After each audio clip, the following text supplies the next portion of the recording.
Alors moi je suis Maïwenn Lotodé, je suis chargée de mission recherche et développement dans un bureau d'études qui s'appelle SCE et je suis ici pour représenter l'Union des professionnels du génie écologique, l'UPGE, et notamment en tant que membre du GT recherche et développement de l'UPGE. En tant que professionnel du génie écologique, on le qualifie de génie écologique, mais finalement c'est du déploiement de solutions fondées sur la nature au quotidien, de la conception jusqu'aux travaux et à la gestion des espaces protégés, restaurés.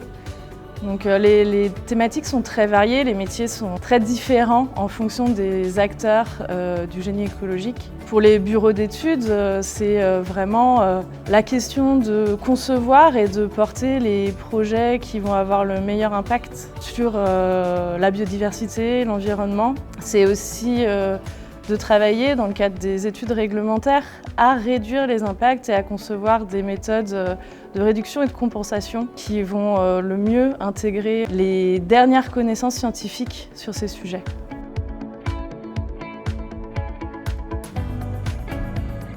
Mais comme je le disais, ce que j'attends des travaux de recherche académique, c'est d'avoir des connaissances qui vont nous permettre d'évaluer l'impact de ce qu'on propose, l'impact de suivre, l'impact de ce qu'on fait, de se projeter dans les changements globaux, puisqu'aujourd'hui, on sait qu'il y a une érosion importante de la biodiversité, il y a le changement climatique. Et les questions qu'on a au quotidien, c'est est-ce qu'on fait bien et est-ce qu'on a un impact positif? Est-ce que ça va perdurer dans le temps?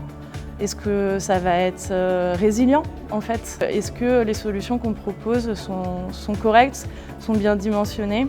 Est-ce qu'il y a d'autres acteurs sur lesquels on peut s'appuyer? Quelles expertises on peut aller chercher? C'est vrai que par exemple Solubiot traite de la diversité génétique, c'est des questions qu'on ne se pose pas forcément et en réalité de discuter de ça aujourd'hui avec des chercheurs, je me rends compte que c'est des sujets qui sont prégnants et très importants donc à traiter pour nous et pour mieux travailler.